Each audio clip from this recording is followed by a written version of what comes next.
All right, y'all. What's up? What's up? What's up? Oh, all right. Good morning, good afternoon, good evening.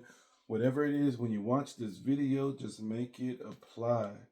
Let's get into this reading and see what Spirit have to say.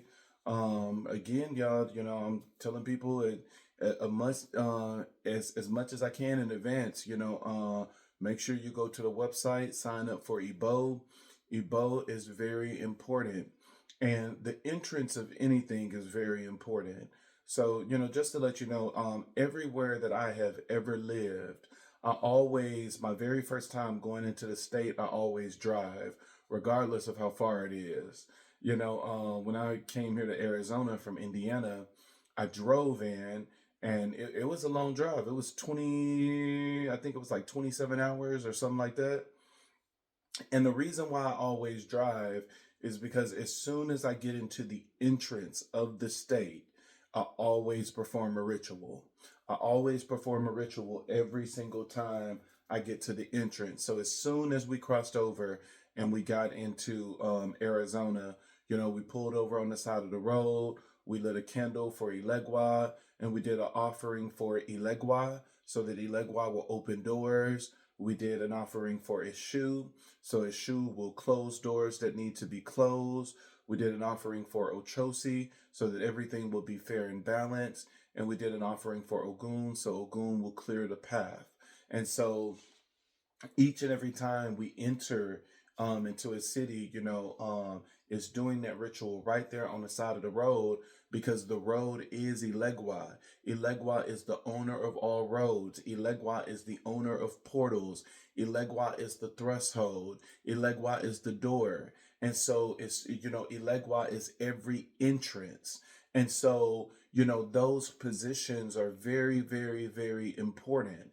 And so as soon as we cross over, we are lighting our candles, we are saying our prayers.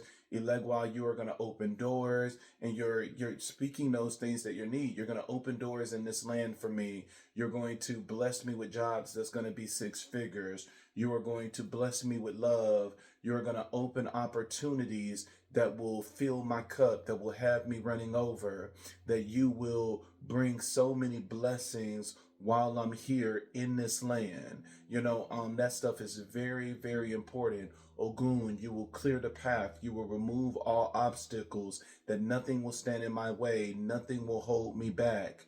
Ochosi, you will make sure that everything is fair and balanced, shooting your arrow to all those who try to rise up against me, all those who try to come up against me, to all of my adversaries in this land. And then, of course, Eshu, that you will close the doors to all those that seek to harm me, that you will close the doors to those that are filled with jealousy and envy, those who are, gossiping about me. Those things are very, very important. The entrance is very important. And it's the same way in everything, the entrance into a new year. You're going into a new year, you're going into a new season. And so it's very important to do rituals in the beginning. And that's just like even the entrance of a month. The first of every month is a good time to do a ritual for Elegua. And so what is Elegua's, what is his, numbers and colors and things like that. Elegua is red and black. Elegua number is 3 and 21, and every multiple of 3, but mainly 3 and 21. His dominion is the crossroads, is all roads. Elegua is the Orisha of communication. Elegua is the great teacher in the religion. Elegua is the one that can open any door, and you cannot speak or interact with any other Orisha without going through Elegua first. When it comes to ceremonies, communication, connecting with the Orishas, you must always acknowledge Elegua first, and then right after that, Ogun. Elegua opens the door, Ogun clears the path, and then from there, you can speak to any other Orisha you want. You can go to your head Orisha, you can go to an Orisha that over the dominion of what you need. If you need love, you go to Oshun. If you're having family problems, you go to Yemaya. If you, fatherhood, you go to Chango. Transitions and change in your life, you go to Oya.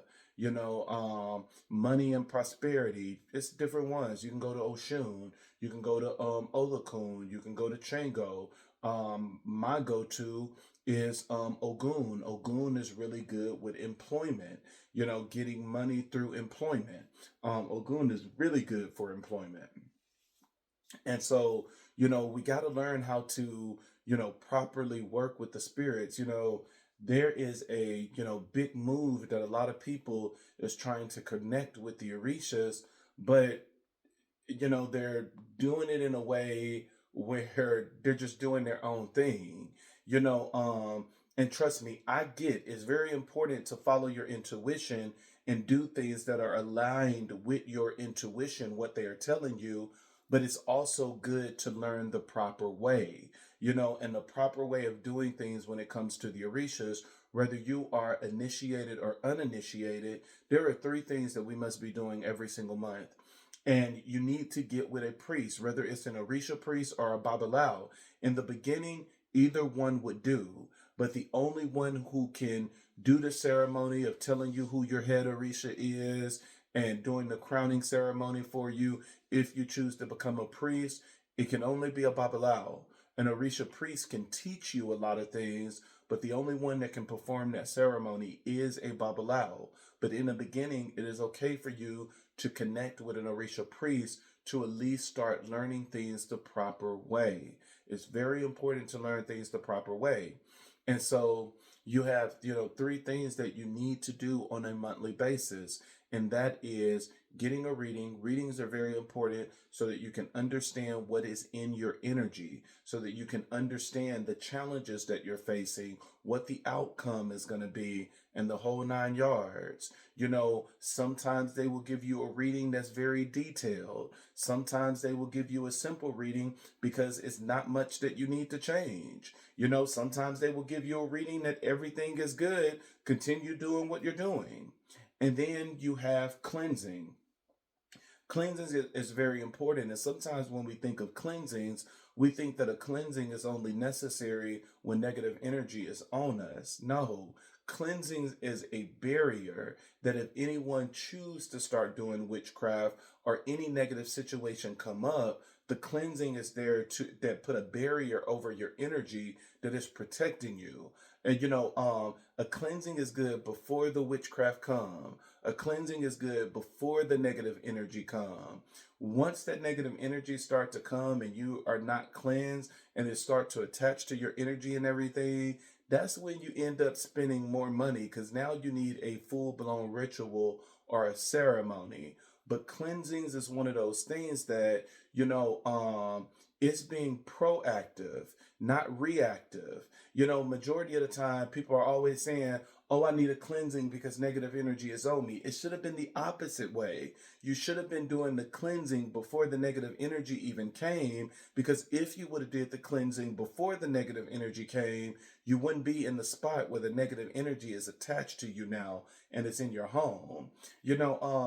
A lot of times, people don't understand the way witchcraft work. Even though someone intended one specific thing, whether it was to close your doors in love so that you can only focus on them, when that magic hit and when that magic is in your home, not only do it attack your love life, it attack everything in the spectrum of love. You would start seeing that all of a sudden you're not getting any dates. You don't have a good relationship with your kids. You're falling out with your family members. Your co-workers are rising up against you and gossiping about you and everything.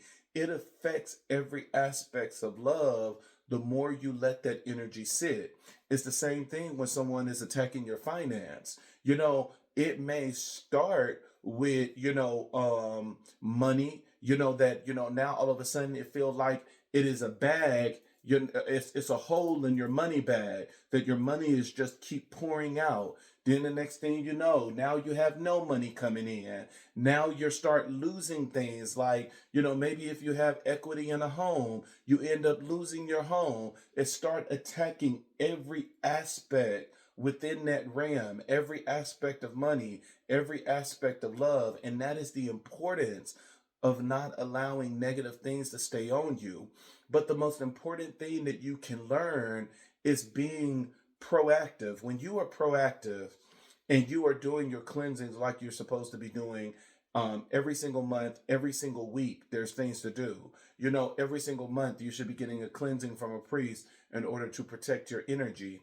Every single week, you should be doing a floor wash. You should be doing a spiritual bath. And these are things that we naturally do.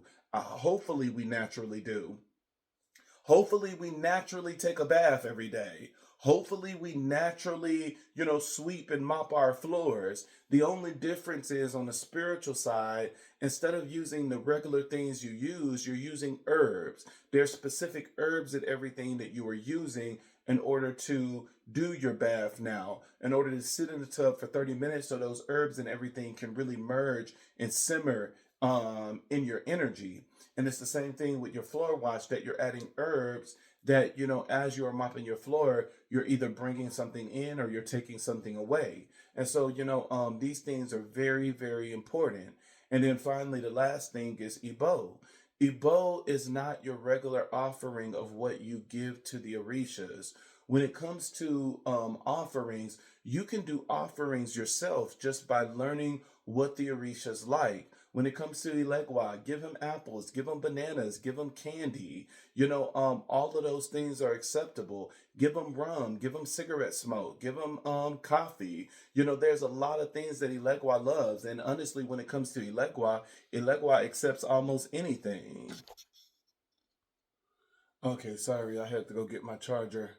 My phone is always dying. I had to go get the charger. And so when it comes to Elegwa accepts almost anything. But when it comes to Ebo, Ebo 9 times out of 10 is animal sacrifice. It is animals, that is added to the offering, and it must be poured directly on the Orisha. And so, when it comes to Ebo, of course, majority of you are not going to do Ebo by yourself. You need to get with a priest. You need to get with someone that knows how to properly do Ebo. Ebo is a mixture of offerings plus animal sacrifice. And it depends on what it is that the Orishas want. Divination must be performed before Ebo. Communicating with the Orishas with the coconut shells, doing divination, asking them, is this enough? Is this what you want? If they say no, you got to keep asking. Do you want this? Do you want that? And there are certain things that they do like more than other things. Like with Chango love apples and bananas, but Chango love okra as well.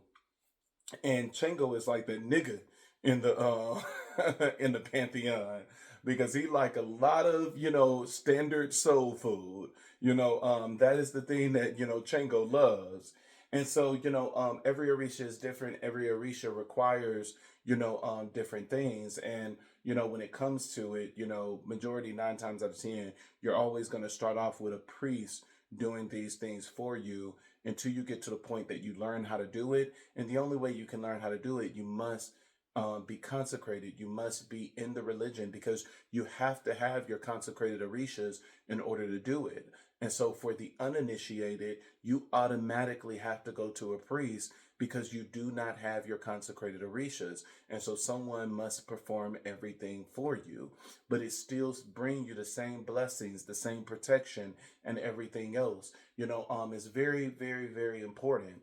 You know, and if you don't do, anything else, at least do the entrance of the new year.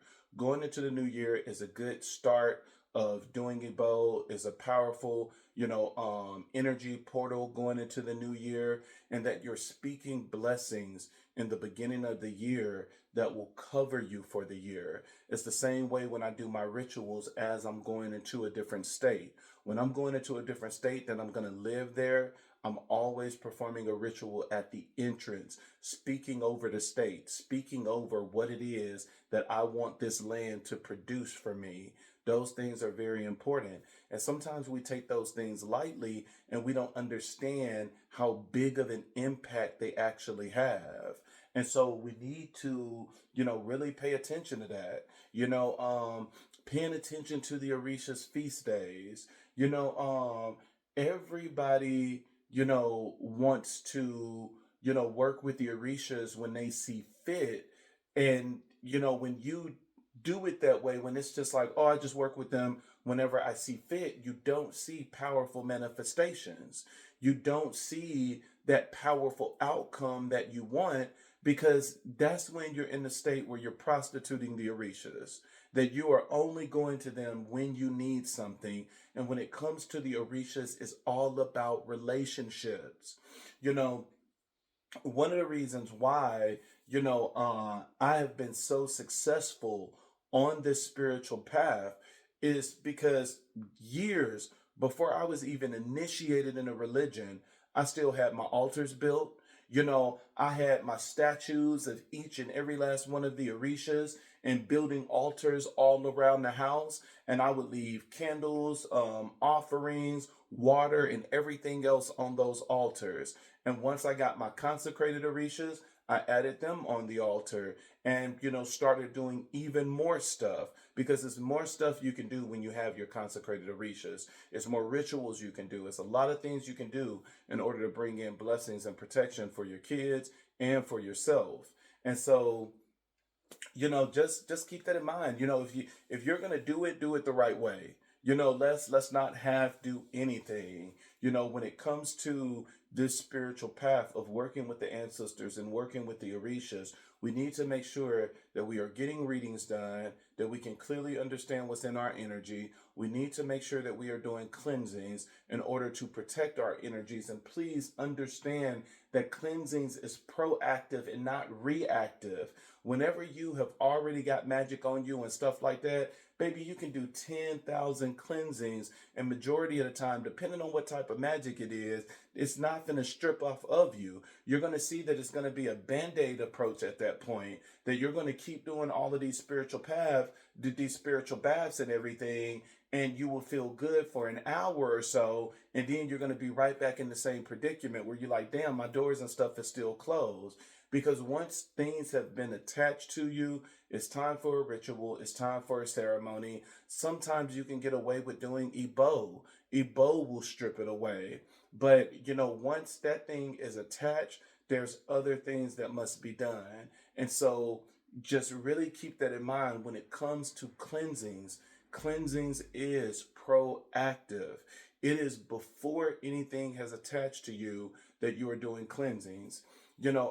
Every time that I do a ritual or a ceremony to strip somebody of witchcraft, I always send them an email explaining the importance of cleansings.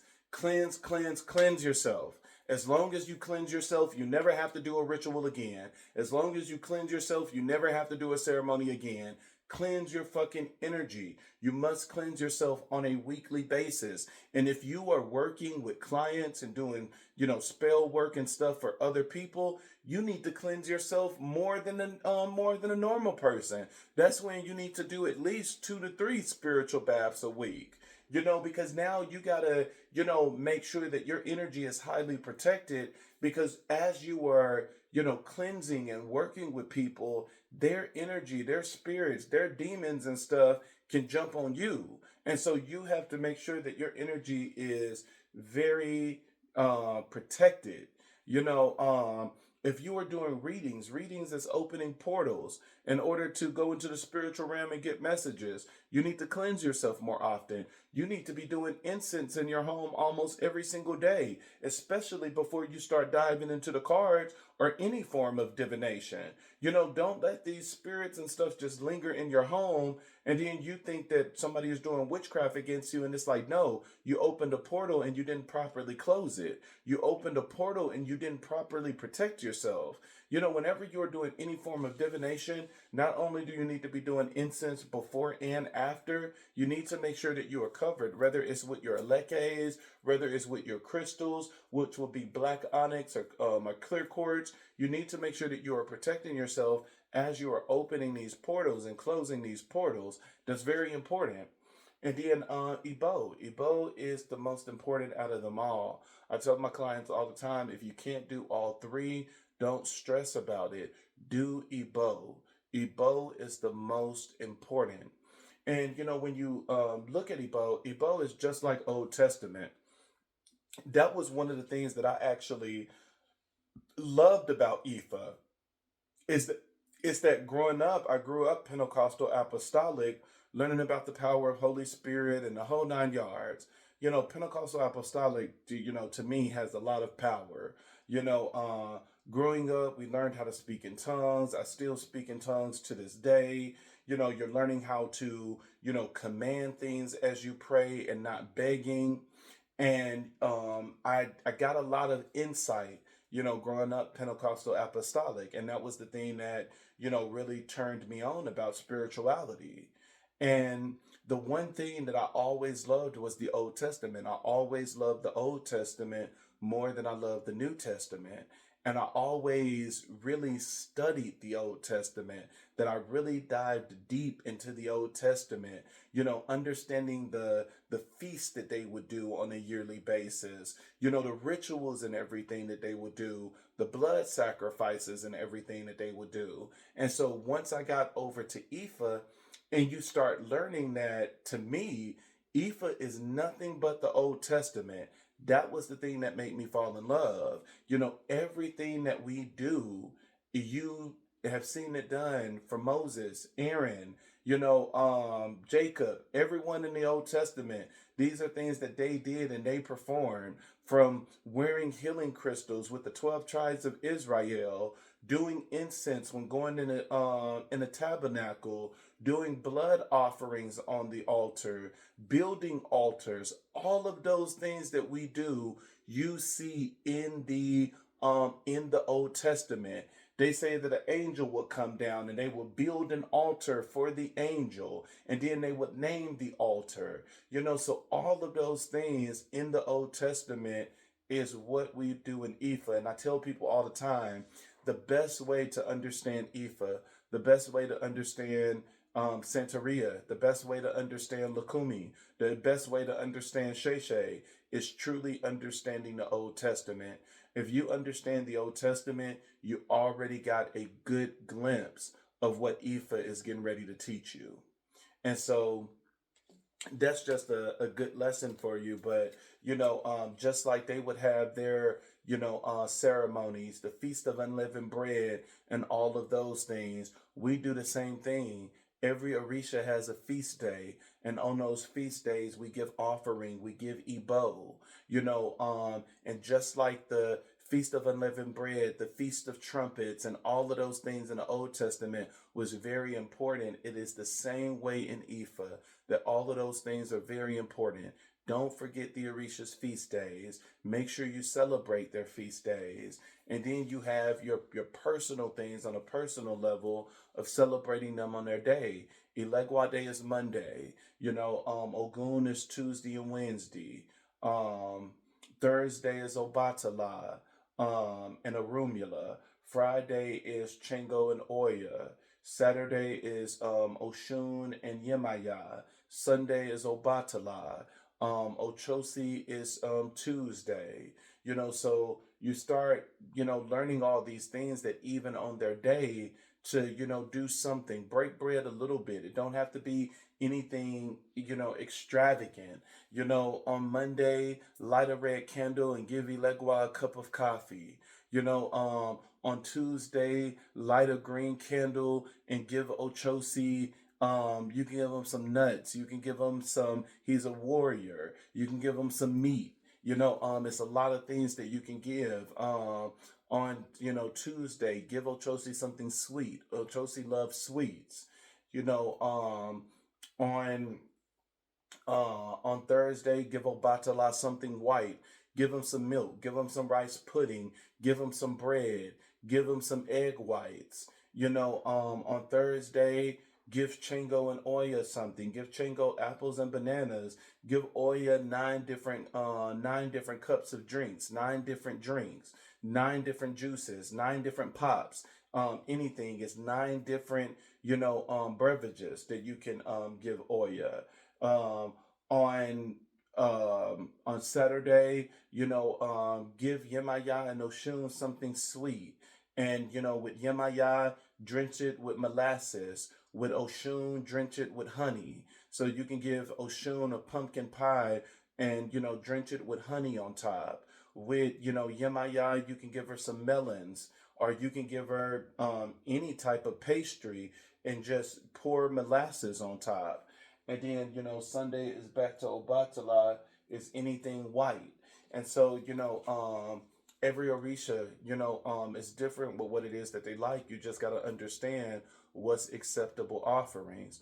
There is taboos as well. When it comes to Obatala, you never give him tobacco smoking, you never give him alcohol. Those are things that's a taboo for him. And so, there's a lot of things to learn when it comes to the Orishas. You learn as you go, but, if we're going to do this path, let's do it the right way. Let's not prostitute the Orishas and only go to them when we need something, but we got to learn how to build that relationship. Even when we are uninitiated, we need to learn how to build that relationship. And we build that relationship by doing Ibo. Ibo is very important for the Orishas. It brings blessings, it brings protection, it strengthens your connection with the Orishas. So let's make sure that we're doing the things that we need to do.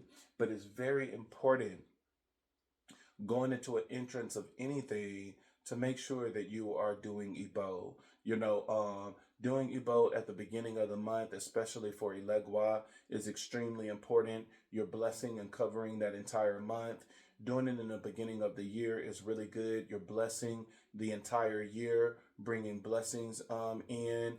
And even if there are things that are destined for you to go through that may be challenging or what you may perceive as bad, Ibo, it covers you and it helps you as you go through that transition, because sometimes there are some things that we need to go through, because if we never go through anything bad, we're never challenged to change. We're never challenged to learn something new in order to get ourselves out of situations. And so, just like, you learn in the Bible that, God uses the both good and the bad, it is the same way with Ifa. Both the good and bad is worked and used in order for your highest good. Of course, the good season is where we prosper and we're happy, but it's the bad season where we grow. We are ripped away from the things that's no longer serving our highest good. It put us in different perspectives. And so, we need to learn how to celebrate it all. Celebrate the good as well as the bad. And just, if you guys want to, participate in the Ebo, you can go to my website. My website is always in the description of the video. You can go to my website, my stand store, and you can sign up for Ebo. I never, pressure Ebo when it comes to, doing it on a monthly basis. If you do it, you do it. If you don't, you don't. You know what I'm saying? Look, at the end of the day, this is your journey. You know what I'm saying? You can make it easy for yourself. You can make it hard for yourself. But normally when it comes to the beginning of the year, I always push people to think about it, where it's like, look, you're going into a critical change. Whenever you go through a critical change like that, whenever you go through the entrance of something, it is really good to do Ebo. Even when going to, like I said, when I go to a different state, the ceremony that I do is Ebo. I perform Ebo right there, on the spot. That was the whole purpose of me driving in. And so, those things are very important, and you will see a shift. That you're claiming the things that you want, where Spirit, you're going to open doors. One of the things that I always say, because I can't go back to little money. Once you got big money, you can't go back to little money. And so one of the things I always say is bless me with finance. Bless me that I'm going to keep having a job that's going to be at 6 figures. Bless me that money is going to come in that I will be able to provide for me and my kids. Bless me with opportunities. Those things are very important to speak over your life, and making sure that we're doing it in the right position. As soon as you get to the entrance of anything is very important. That is Elegwa position. That is a very strong and powerful position. Just like when you are confused on which way to go, you go to the crossroad. When you want your doors to open up and blessings to come in every direction, you go to the intersections and break, bread with Elegwa. There's so many things you can do. There's so many things you can learn. Thank you, Spirit.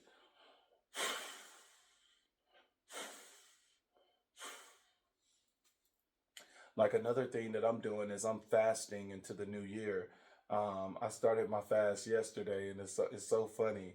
I end up eating something, and I just start throwing up. I was throwing up all yesterday, and as soon as I start throwing up, I was like, okay, this is spirit letting me know that I need to fast because I literally threw up everything that was in my damn stomach. And I was like, I think that this is a message that I need to fast going into the new year. And so, now, I already got in the mindset yesterday after emptying my stomach. And I'm like, okay, I'm going to no food until we cross over into the new year. And so I'm fasting until we get into the new year. Fasting is very powerful. When you do fasting on a spiritual standpoint, it is very powerful. One of the things that I tell my clients all the time, making sure you're always doing a small ritual on the full moon. Follow the full moon. The full moon is a very powerful time to do a ritual. And I always tell my clients, man, do something on the full moon. Whether you are releasing something, whether you're bringing in love, money, use the energy of the moon, which the energy of the moon is Yemaya. Yemaya, there is a painted key that Yemaya became the three-crowned Orisha. The Olodumare, god of the earth, crowned Yemaya with a crown over the sea, a crown over the earth, and a crown over the moon. And so those are the dominions of Yemaya. Yemaya is a very powerful Orisha. Everybody see her as, grandma, but Yemaya is more than grandma. Yemaya is big mama. She is the mama of everything. She is the mother of everything. And Yemaya is very powerful. She's not this sweet old grandma that, people are keep thinking of. Yemaya is powerful. She is a powerful black woman. Yemaya is, big mama that will get you together. That is Yemaya. Yemaya will get you together, and she is a very strong protector of children. And so when your kids are going through anything, the first thing that you should be thinking of is going to Yemaya, because Yemaya is going to protect those damn kids. That's the one thing that you can, Yemaya is going to protect those damn kids. And then, of course, women always go to Yemaya because, when going through birth, that is the energy of Yemaya. Yemaya is the great mother. She is the mother of all. And so, women are constantly connecting with Yemaya. And not saying that Yemaya is only an Orisha for females, because males can go to Yemaya as well. I'll say when you go to her, make sure you are not in a position that you are abusing, manipulating, and taking advantage of women. I mean, that's gonna turn. that's that's gonna change the conversation. You know what I'm saying? So it's like, don't be, manipulating women and stuff like that and playing them and, doing all this shit to women and then going to Yemaya saying, hey, mama, I need you to bless me. There's a painted key where Yemaya had to teach Chango a powerful lesson because of the way that he was treating women. That, Yemaya is, Chango's mother. And there was a painted key where Yemaya disguised herself. And, Chango thought that he was following this beautiful woman. And, Yemaya seduced him to follow him. And, Yemaya led him out to the sea, which is her dominion. And, she told him to get on the boat. And, they both got on the boat. and the boat was going deeper and deeper into the water, and Chango was panicking because Chango is fire and lightning. When you are surrounded by water and you own fire, baby, you have no this is your weakness. This element will take you out. And so the Painted Key, the story was just so fucking funny because she led him out all the way into the middle of the sea. And the further and further he got from shore, he was panicking because it was said that Chango didn't even know how to swim. Water was nowhere near, his thing. And, that's when Yemaya got out of the boat and disappeared. And Chango was freaking the fuck out. And Yemaya came in with her powerful ways where, water was rising up, surrounding the boat and getting ready to drown his fucking ass. And, he cried out to Obatala, which is the husband of Yemaya, which is the great father in the religion, and who is the oldest Orisha, because he was the very first Orisha. Obatala is known for making mankind. He is the one that made us out of clay. And, Obatala told him, this woman is just not some woman. This is Yemaya. This is your mother. And, that's when, Yemaya started to speak. And Yemaya was like, I see the things that you are doing to women. I see that you are playing them and all of this other stuff. Yemaya was pissed. And so, Yemaya told him that you are going to respect women to this point. You are going to honor me as your mother. You are going to treat women differently. And, of course, Chango, yes, I got you. Please don't drown a nigga. And that's when, Yemaya let him go and led him back to the shore. And so, reading and understanding the Painted Keys, you understand the temperament of the Orishas. You understand what they accept and what they don't accept.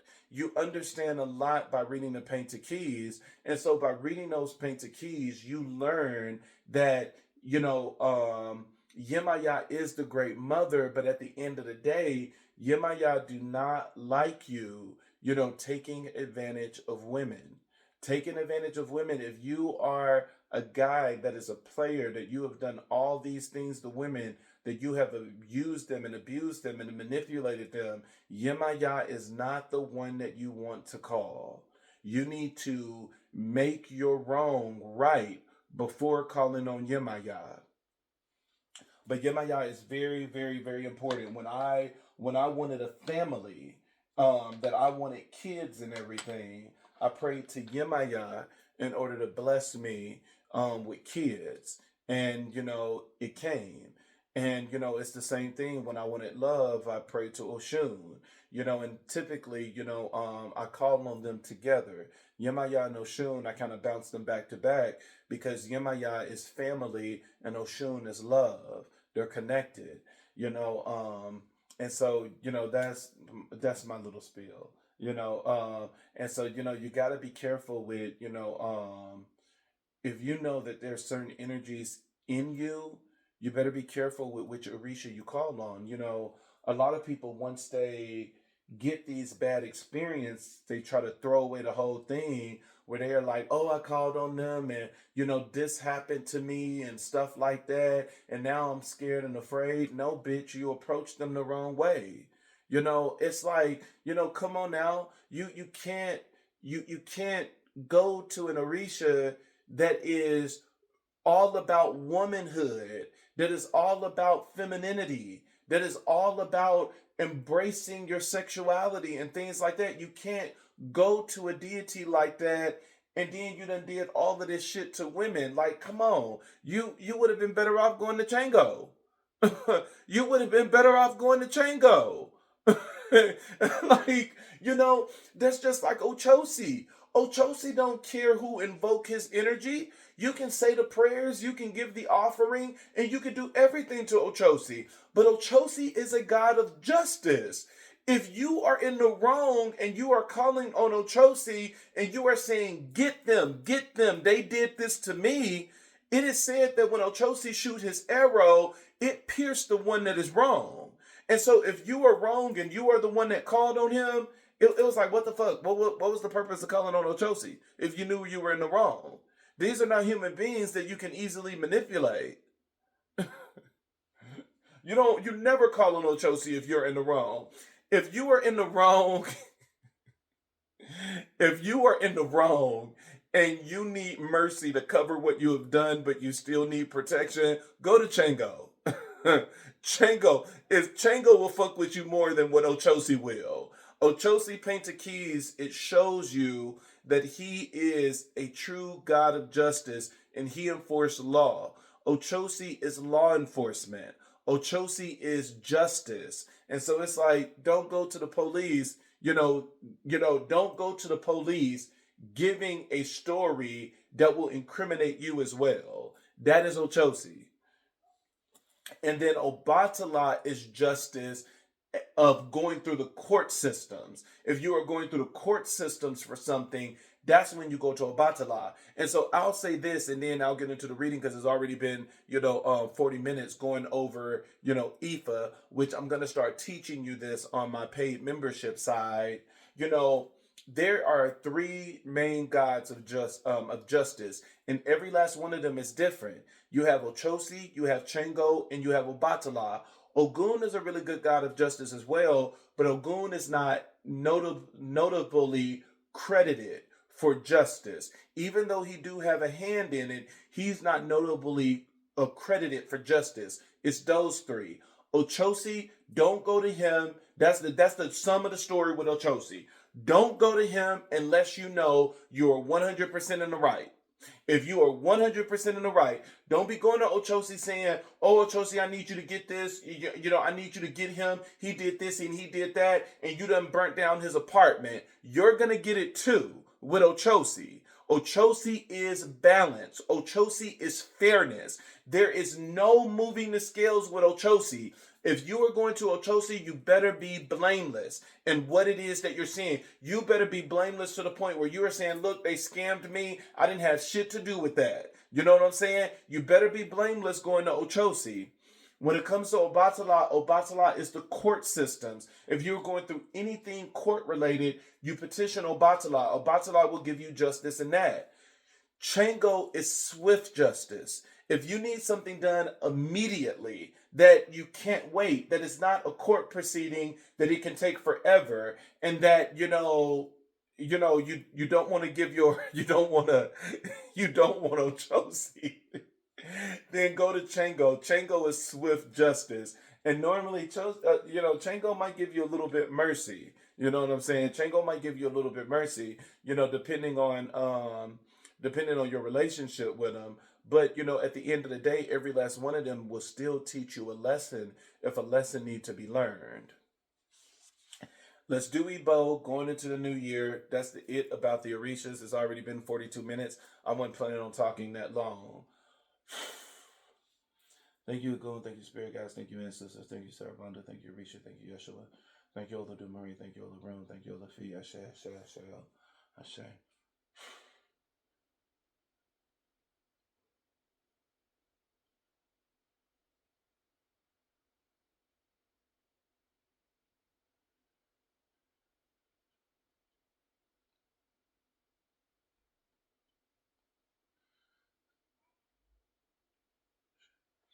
Ashe.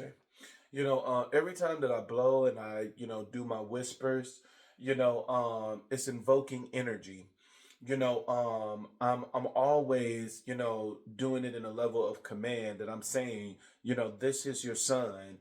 And I say my Ifa name because whenever you get crowned, you will get what your name is in Ifa.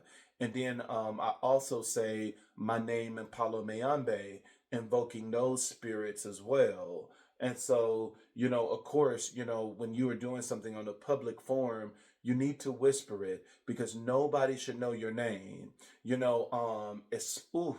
Especially when it comes to Palo Mayambe. When it comes to Palo Mayambe, you are known by your name. And if you tell somebody your name, they can go to your Ganga and invoke things, and it's going to be as if it's you that's invoking it because they're doing it in your name. It is very important not to tell anyone your name. No one needs to know your name.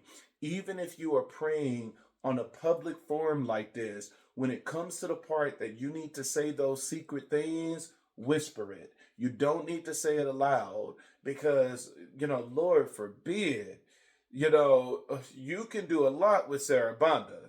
You can do a lot with Sarabanda with that Ganga. Baby, if somebody end up knowing your name and invoking Sarabanda in your energy because they know your name, baby, they can do some damage. They can do some damage. And, especially if they're attacking people and stuff like that, and it's going to be as if you did it yourself. Some things got to be a secret. Thank you, Spirit. Thank you, Spirit. Starting off with the Seven of Pentacles.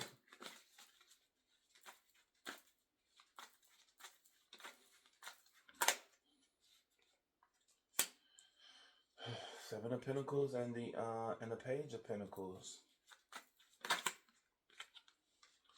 Queen of Pentacles is out for the crossing energy.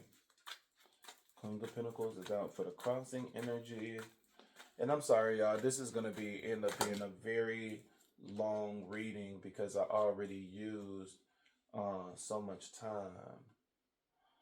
Okay, so we got a passion and new beginning. Passion and new beginning.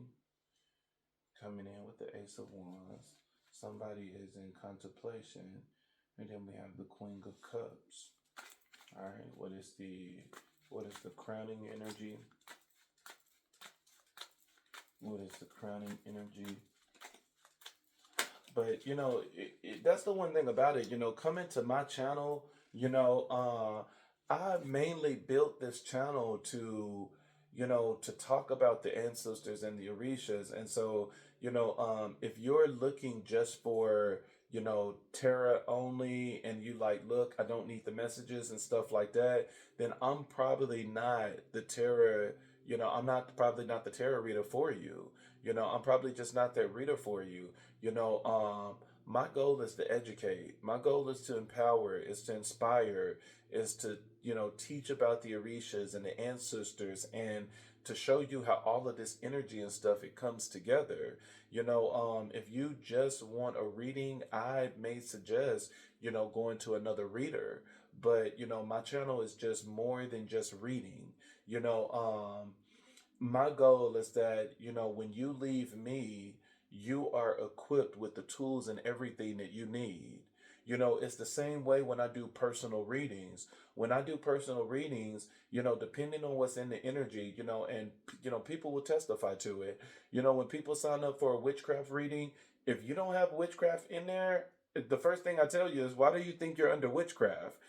I'm not the type of person that's going to tell you, that witchcraft is on you just so that you can pay for a ritual and ceremony. Ceremonies is expensive. It's like $1,000 and some dollars because there's a lot of animals and stuff involved in that. And it's like, I believe in God. I believe in karma. Doing that manipulation and trickery, it will always come back on you. And so it's like, if you don't have magic, I'm going to tell you, you don't have magic on you. But this is what the cards are saying. The cards are saying it's not magic. You need to learn how to control your fucking money. The cards are saying this is not magic. You need to stop being so damn picky and getting on people's nerves. I'm going to tell you exactly what the cards are saying. But, for the ones that do have magic on them, I tell them, hey, I'm sorry, but, you got to do a ceremony. You got to do a full-blown ceremony in order to get rid of this magic. And when people tell me, look, I'm sorry, I don't have the money for a ceremony, I tell them, well, this is what you need to do in the meantime. And I'll send them an email. These are the ingredients for this spiritual bath. You need to do it 3 days straight every week. Every week you need to do them for 3 consecutive days. This is a head offering. You need to put this on your head. This is a, spiritual ritual in order to bring calmness in your mind. You need to do this every single time you feel like you're going into anxiety. I never leave people with nothing. I'm always going to leave you with something. I'm going to leave you with something where even if you can't get what is done, even if you can't get what's necessary done, I'm going to give you some type of band aid approach where it's like, keep doing this. It's not going to remove it, but it's going to give you a lot of help. It's gonna let some of this energy subside. So, that's me. My page is all about teaching. And so, if you're not here to learn, if you don't want to learn about Ifa and stuff like that and the ancestors, then I highly suggest, going to someone else. What is the clarifier for the what is the clarifier for the crowning energy? What is the clarifier for the crowning energy? What is the clarifier for the crowning energy? Oh, we got a new beginning. We got the full card out. All right, what is the outcome? What is the outcome, Spirit? What is the outcome? What is the outcome? What is the outcome?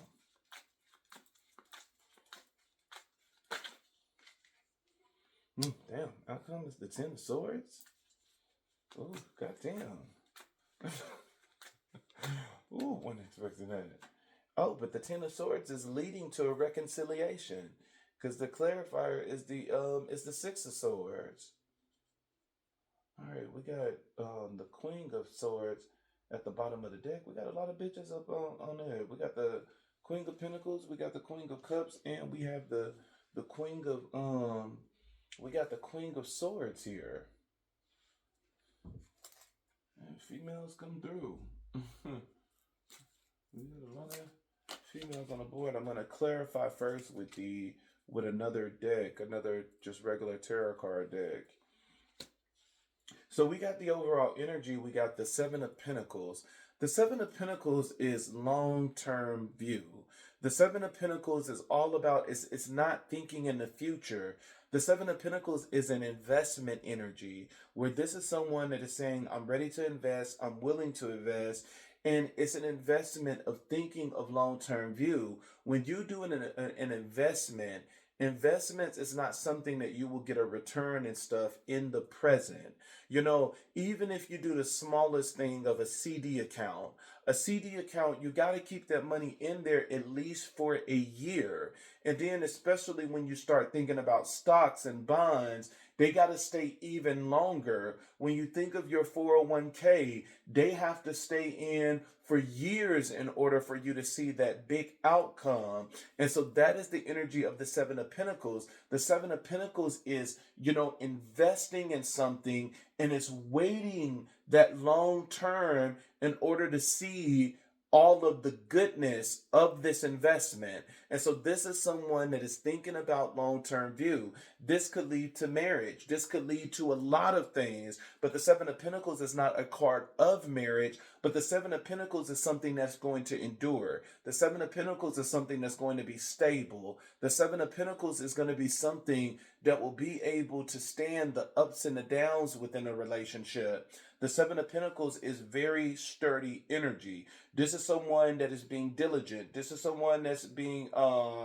that's going to persevere. This is someone that's going to put in the hard work. This is something that's sustainable. This is something that is going to be a positive investment. And so the Seven of Pentacles is telling us in the overall energy that this is somebody that is thinking of long-term view. They're thinking of, if I was to make this move, how is this going to bless me, next month and the month after and the year after and years from now? And so this is good grounding energy for the overall energy. And it's from the energy of the Seven of Pentacles. We now get the Page of Pentacles as the clarifier. And the Page of Pentacles, not only is it a physical gift that could be given, the Page of Pentacles can represent a contract. And a contract in a love relationship Could be that this is someone that's laying down their terms. That this is someone that is saying, hey, you want monogamy? I will be monogamy. You want,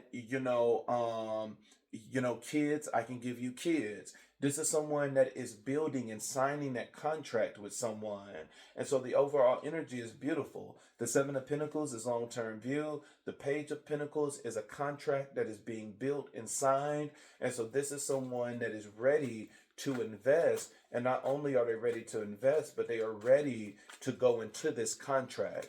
They're ready to go into whatever contract that you guys build. So what is the clarifier? What is the clarifier of this energy, Spirit? You got somebody out here that is ready to give their life away. They said, baby, I've been thinking about you. Baby, I want you. Baby, I need you. Baby, you're my everything. Baby, come back. Baby, give me that love. Baby, I need you. Baby, I love you. Baby, I care for you. Oh, the overall energy is good. It's really good grounding energy. And I really do like for love readings to stay in pinnacle energy, because pinnacle energy is so grounding. It's not emotional like water. It's not, blowing with the wind like, swords, which is wind element. It's not wands where it's just passion that could possibly only be lust. Pentacles is grounding. This is someone that's looking at, they're looking at more than just, your body, the pussy, the dick. You know what I'm saying? This is someone that's looking for more than just the fuck. This is someone that's looking for more than just how you're going to please them. This is someone that is truly ready to, to anchor themselves in a relationship. So it's more stability. You have, as a clarifier from the other deck, you have the Five of Swords. The Five of Swords is fighting energy. This is someone that's ready to fight. This is someone that's ready to compete. So this person is in it to win it. Overall energy is saying that this is someone that is in it to win it. You have the crossing energy now. The crossing energy, we have the Queen of Pentacles. The Queen of Pentacles is a very nurturing energy. This is someone that's nurturing but practical. And so I want to say this, because we got the Queen of Pentacles and we got the Queen of Pentacles here, and we got the Queen of Cups here. And when it comes to the Queen of Pentacles is nurturing, but at the end of the day, the Queen of Pentacles is practical. And so, their energy is different from the Queen of Cups. The Queen of Cups is just like, oh, I'm going to love everybody. I'm going to take care of everybody. And normally the Queen of Cups got to learn a lesson where it's like, you have to learn how to use the gift of love in wisdom. It's like you can't, it's not saying you can't love everybody, but it's coming to a wisdom where it's like, everybody is not your assignment. Everybody is not your test. And it's like you got to be very careful on investing into all these things, because the more you pour your energy into, the more you are depleting yourself. And so you can only give what is running over. You don't give what's in your cup, because you got to leave energy for yourself. And sometimes the Queen of Cups, that is her lesson, is that, when the Queen of Cups gives too much, you become from being loved and adored to now being irritated by the people that love and adore you. And so, the Queen of Cups must be careful. But the Queen of Pentacles, she nurture, but she's very practical with it. She's only going to give you the amount that you need. The Queen of Pentacles is way more practical. When you look at the Queen of Pentacles, it represents, number one, it represents money. And so this is someone that knows how, to use money, know the value of money, know the worth of things. And so, this is someone that is very, very practical and down to earth, where they are like, look, I'm going to give you this 10% today because that's what you need in order to get through the day. Tomorrow I might give you 30% because you're a little down and you need more energy. The Queen of Pentacles is just more strategic with it. The Queen of Pentacles is like, okay, I'm not going to give you more than enough. I'm going to sustain you and give you what you need. The Queen of Pentacles is just more practical. I just want to put that out there. There's a big difference between these two queens. And remember to take, what resonates. Divination is confirmation. You should only be taking what resonates. If it don't resonate with you, leave that shit at the door. Remember that energies can be vice versa. When you see the Queen of Pentacles can represent the King of Pentacles, just like when you see the Queen of Cups, it can represent the King of Cups. Now, I will say this, with the Queen of Cups, with the Queen of Pentacles and the Queen of Cups being here in this position, and not saying that it won't resonate with anyone straight, but this could be a gay relationship. This could be, two women or two men in a relationship. This will be more of a gay relationship. You have the same gender here. And even if it's flipped vice versa, whether it's the Queen of Pentacles or the King of Pentacles or the Queen of Cups or the King of Cups, these are two women or two men that is being seen in this energy, in the crossing energy. And so the crossing energy, we start off with the Queen of Pentacles. And the Queen of Pentacles is someone that is very practical. This is someone that's a little bit more down to earth. And you have, as the clarifier, you have the Ace of Wands, which is a passionate new beginning. You have the Hermit card, which is going inwards and contemplating, tapping in the spirit. And then you have the Queen of Cups, which the Queen of Cups is, a very powerful energy. This is the energy of Yemaya. This is someone that is very loved and adored. This is someone that is, always giving to people, always loving people. This is someone that goes above and beyond. When I look at the Queen of Cups, the Queen of Cups is definitely a divine feminine or divine feminine energy. And remember, divine feminine has nothing to do with gender. This is someone that possessed the energy to nurture. This is the person possessed the energy of healing. This is someone that is definitely anointed. I always see the Queen of Cups as someone that is, powerfully anointed. This is a healer in the aspect where even if it's not physical healing, this is someone that can emotionally heal someone. Someone that feels down and depleted. This Queen of Cups water can truly, heal and restore whatever is wrong with this person. And so the overall energy of this crossing energy is saying that the Queen of Pentacles right now is going through a journey. And this journey is going to end up starting a passionate new beginning. But this passionate new beginning is only going to start when they go within. And once this person go within, as they are searching, because this is someone that is going to soul search, as they are searching, they're going to end up finding the Queen of Cups.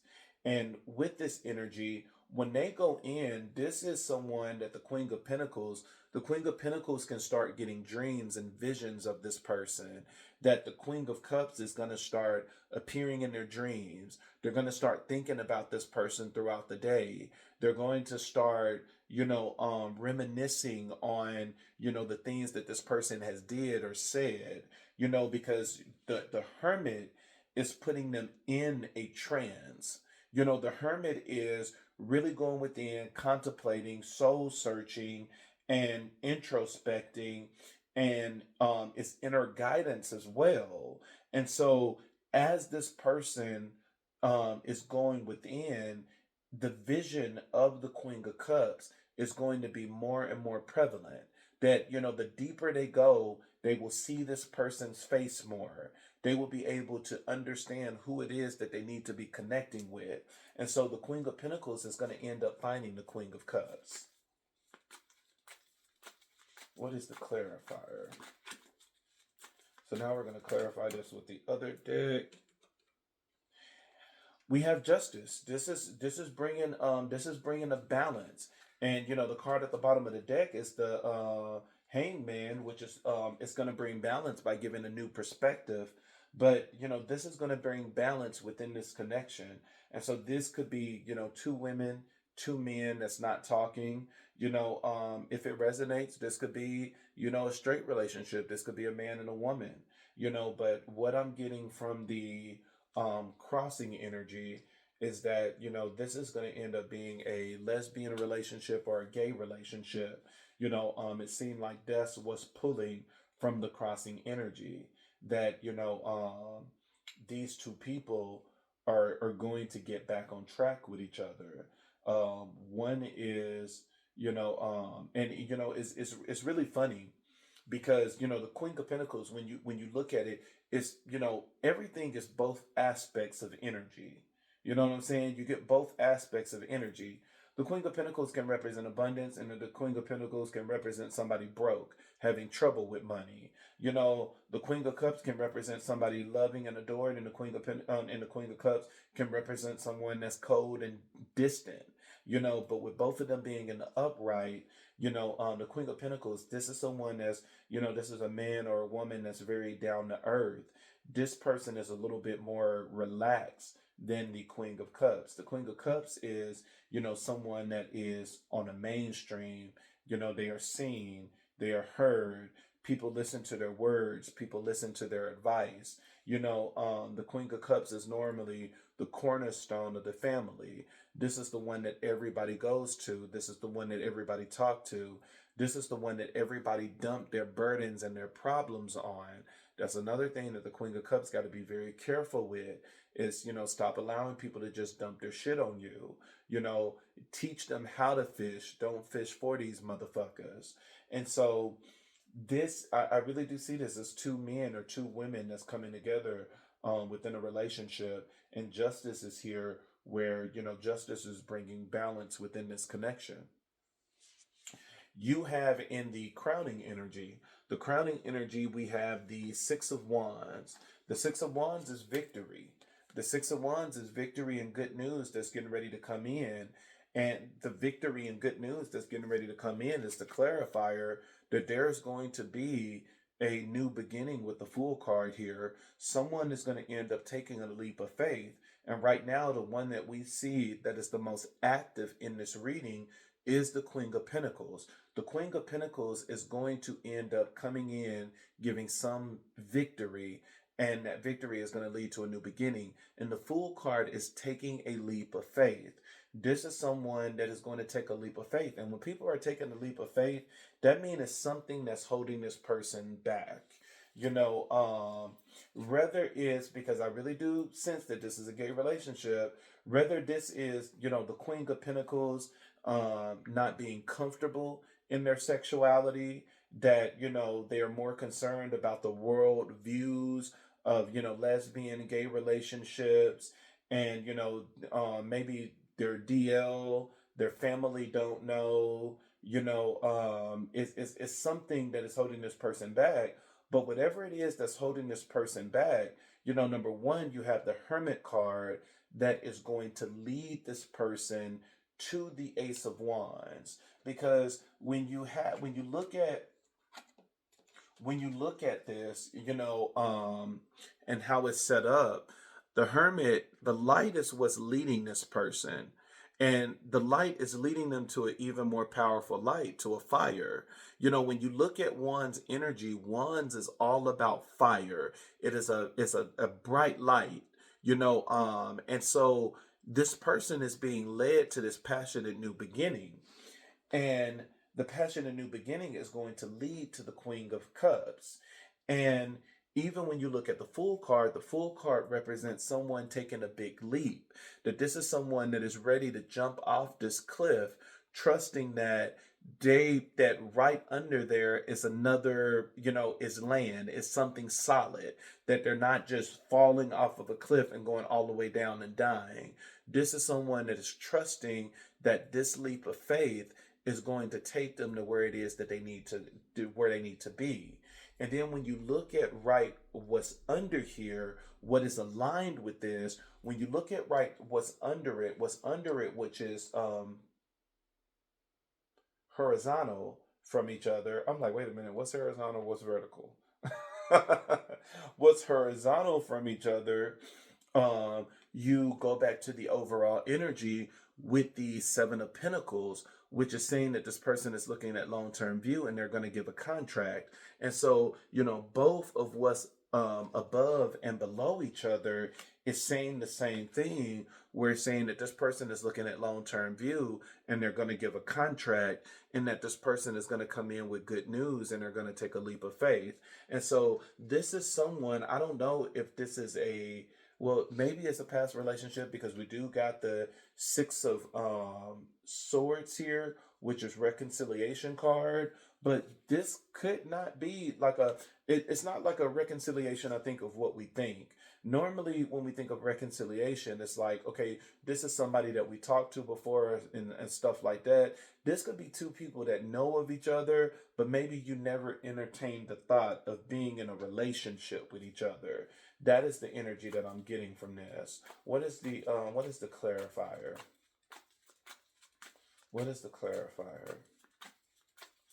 What is the clarifier? Oh yeah. Oh, I like that.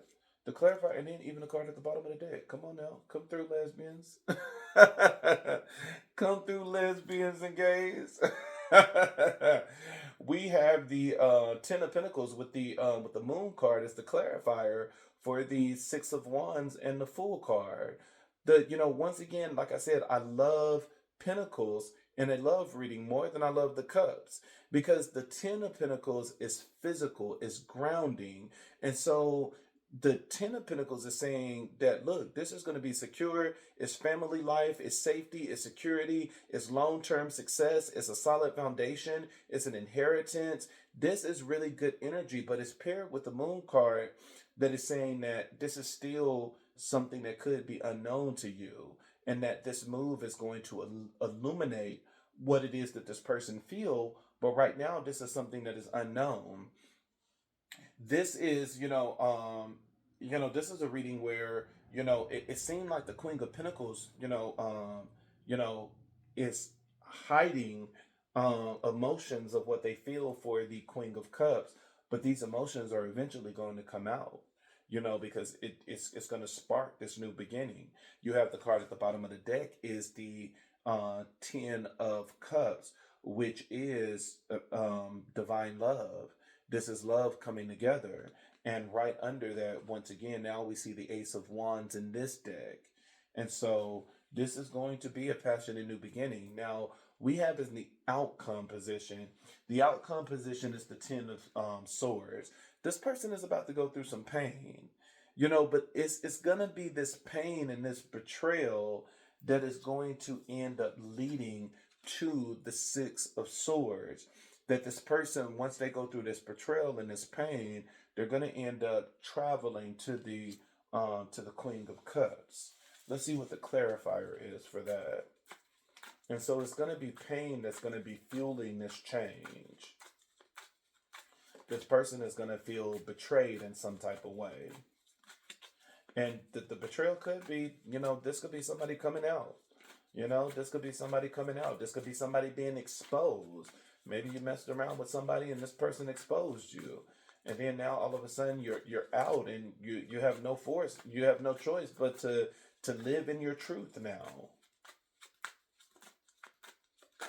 Because there's a betrayal here that's coming up, and you got the motherfucking lovers. Get the fuck out of here. You got the motherfucking lovers. You got the motherfucking lovers. The lovers, boy, this betrayal is going to end up having this person to go back. It's going to create a reconciliation. It's going to create a change and a transition. And that change and transition is going to be them going to the Queen of Cups.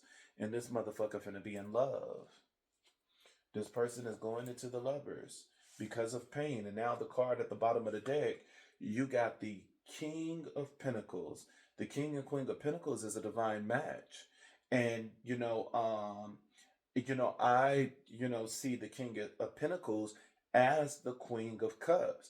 That is just signifying that this is going to end up being a twin flame connection. This is going to end up being a divine partnership. You know, is that, once you get the lovers, now all of a sudden, you're the King and Queen of Pentacles. I still do not think that this is a straight relationship. I think that this is a gay relationship because the King of Pentacles can be seen as the Queen of Pentacles. I believe that this is two women or two men that's getting ready to find each other. This is going to be a gay relationship.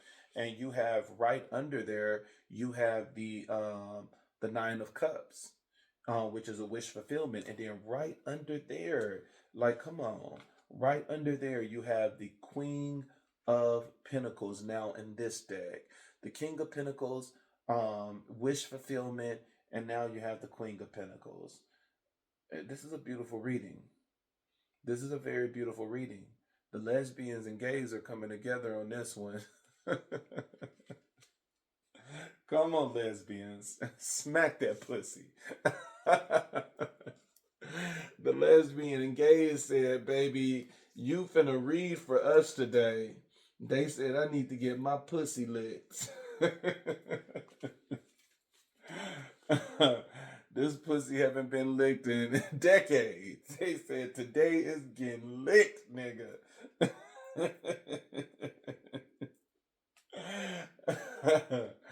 Oh man, these are this is, two women or two men that's getting together. The card at the bottom of the deck for the main deck is the Queen of Swords. And the Queen of Swords is saying that communication is getting ready to come in. This is going to be very direct communication. And then right under there, we have the Ace of Swords, which also represents communication. Communication is getting ready to come in. Someone is getting ready to, the Queen of Pentacles is going to end up communicating with the Queen of Cups once they go through this transition. Let's get into some hidden emotions. You have distance as the overall energy. And so right now, you two could be in two different cities, two different states. This is, two people that are far away from each other. And so the distance is what is the blockage for you, that there is distance between you two. And so that is the energy now that, maybe you're not talking every day like you used to, or seeing each other every day like you used to. But that is the energy for the hidden emotion that, you two are feeling that distance, the separation from each other. There is space between you two now. What is the hidden emotion for the crossing energy? Hidden emotion for the crossing energy, which is what I already said. You have bluff. This Queen of Pentacles, I'm telling you, this is someone that is hiding, what it is that they feel. But the Justice card is here that's saying that this is going to balance itself out. But, this is someone that this is a woman that know that they're attracted to other women. This is a man that know that they are attracted to other men. But, this is someone that is hiding what it is that they feel. But once they go through this hermit, they go through this introspection, this is going to be someone that's going to end up, going into their feelings. They're going to walk into their truth. And then that's when y'all gonna be licking pussies or sucking dick. Either or. Either or. Take it as it resonates. Let's see what this crowding energy is about to be. But this person is trying to hide what it is that they feel. But it's like, majority of the time, baby, we try to hide, but at the end of the day, like, people know, like, your family, your loved ones and stuff that see you on a daily basis, baby, they know. You think you're hiding, but at the end of the day, like, people already know. And it's like living your truth. Fuck people. Fuck what it is that they think. Fuck what it is that they say. At the end of the day, this is your life and it is a very short life. Enjoy it while you have it. Turn the fuck up and do what it is that you want. You have the hidden emotions for the crowning energy. You have cloudy judgment. This person is still coming in with some cloudy judgment with the in the crowning energy, but at the end of the day, this person is still opening their heart and is ready to be vulnerable. And so, this is someone that is ready to be vulnerable. This is someone that is ready to open their heart and receive this, new love. And cloudy judgment is here is because, I'm really thinking that this is someone that is DL, this is someone that haven't came out of the closet yet. And, that is where this cloudy judgment is coming and it's creating some distorted energy. But at the end of the day, this person is also opening their heart and they're ready to be vulnerable. Let's see what the hidden emotion is for the outcome position. Pussies is about to be licked today, boy.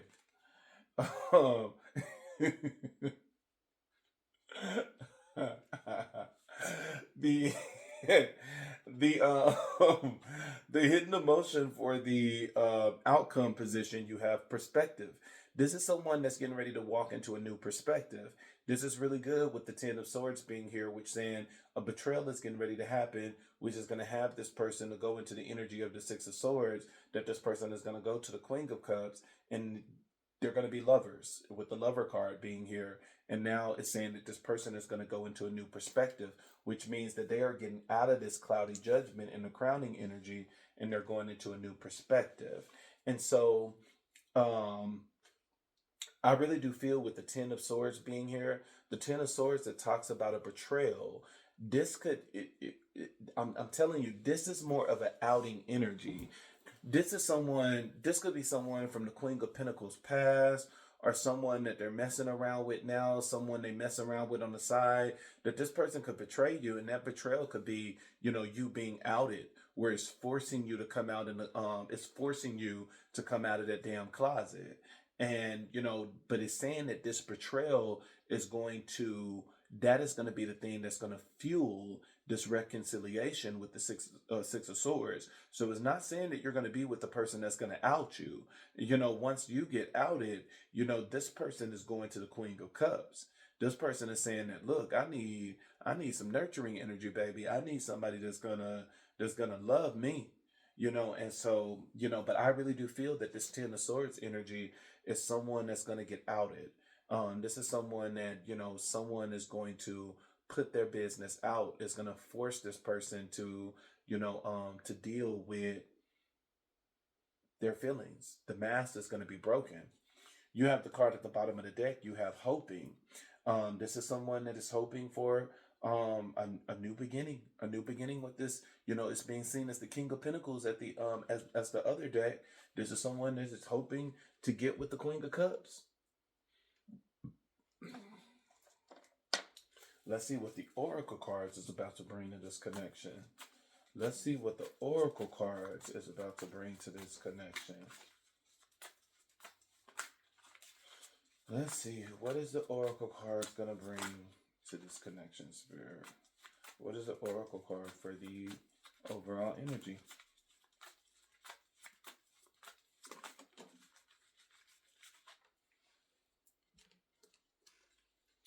Oracle card for the overall energy. You have car drama.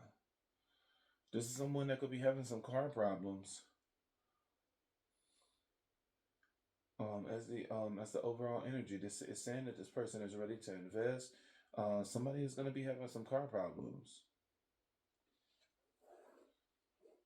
So that's what we have as the first Oracle card. That this is someone that's going to have to depend on somebody else. Car could be breaking down. Maybe you'll be calling the Queen of Cups. Shit, maybe you'll be calling the Queen of Cups. Because her car not down. She said, come in this car and I'm going to give you something else too. Let's see what the let's see what the Oracle card is. for the crossing energy. Inside scoop, a closer look, nosy, up in your business. So it looked like the Queen of Pentacles is spying on the Queen of Cups. This is someone that's looking in on the Queen of Cups, but at the end of the day, they still have their mask up. This is someone that's still not revealing that they're really into this person, but they're looking into it. They're trying to look into this Queen of Cups. They're trying to get all up in the Kool-Aid. Like, what the fuck, you got going on, baby? You know, if this is a lesbian relationship, it's like, what that pussy do? If this is a gay relationship, you like, what that booty do? What that ass do? What that dick do? You got in the crowning energy, you got screenshots. This is someone that is this is someone again that is spying. This is someone that is really looking into the Queen of Cups. The Queen of Cups, King of Cups, however you want to put it. This is someone that's really looking into this connection, this Queen of Pentacles. What is the Oracle card for the what is the Oracle card? What is the Oracle card for the outcome position? What is the Oracle card for the outcome position, Spirit? What is the Oracle card for the outcome position?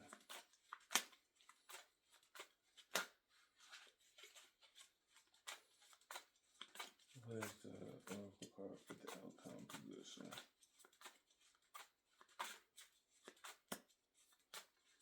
What is the Oracle card for the outcome position?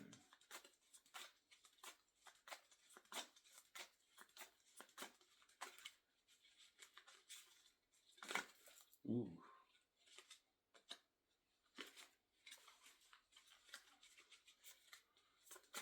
What is the Oracle card for the outcome position?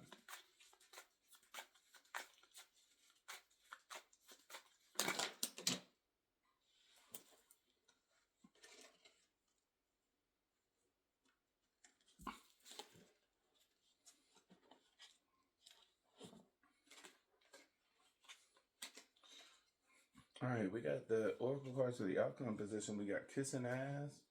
Uh-oh. Is somebody kissing some ass here? Somebody saying kissing ass could be, please forgive me. Shit, I'm ready to act right now. You have running. This person is going to end up running towards you. This person is definitely coming back towards you. And you have, legal issues. Legal issues here. Somebody is going through some type of legal issues. Legal issues and car drama. I mean, the car drama could be legal issues. Maybe getting repoed or something. Or the legal issues did come with the betrayal. Somebody could betray them to the point that, this might end up being in court. Yeah, shit. And then you have ain't shit at the bottom of the deck. That's definitely in the energy in the outcome position, because I'm telling you, this person is about to be outed. This could be someone that is, because with the things that I see here, you know, um, car drama. This could be somebody that don't have a car. This could be someone that's depending on somebody else right now. With car drama being in the overall energy, you have inside scoop that this is someone that's looking in on you and spying on the Queen of Cups, and screenshots. In the crowning energy, that this could be someone that is, really watching you. They could be, getting pictures of some of you from offline. And then now all of a sudden, you have the Ten of Swords in the outcome position. This could be someone that could possibly be in a relationship. You know what I'm saying? They could be, this could be someone that's in a relationship with, if it's a woman in a relationship with a man, if it's a man that's in a relationship with a female, and they could be in a straight relationship right now, and it's going to end up getting caught up with screenshots here. This is someone that can end up getting caught up by their partner, and their partner blasting them. I'm with this gay ass faggot. I can see I'm with this gay ass nigga. I'm going through his phone and he jacking off to this man. That's exactly what this energy is given. Where it's just like, this nigga, I done walked in the bathroom. This nigga jacking off to this man profile. Boy, putting all the motherfucking nigga business out. Or this is a lesbian relationship. That this is, she, getting dick down right now, but really desire to get that pussy lit, by something else, some familiar. And it's the same situation where, I really, this is really an energy that somebody is about to be outed. Somebody, somebody is about to be outed. Somebody is about to be straight outed. They said, "Nah, nigga, you should have told me. You should have told me that you like me, and you should have told me that you like women." But in fairness, this is someone that, you know, even though, they know that this is something that they might like, this could be someone at this point that's just curious that could have possibly never acted on it before. But, this is someone that is, getting ready to act on it, because they're in the Herman energy right now. This is someone that's getting ready to act on it, baby.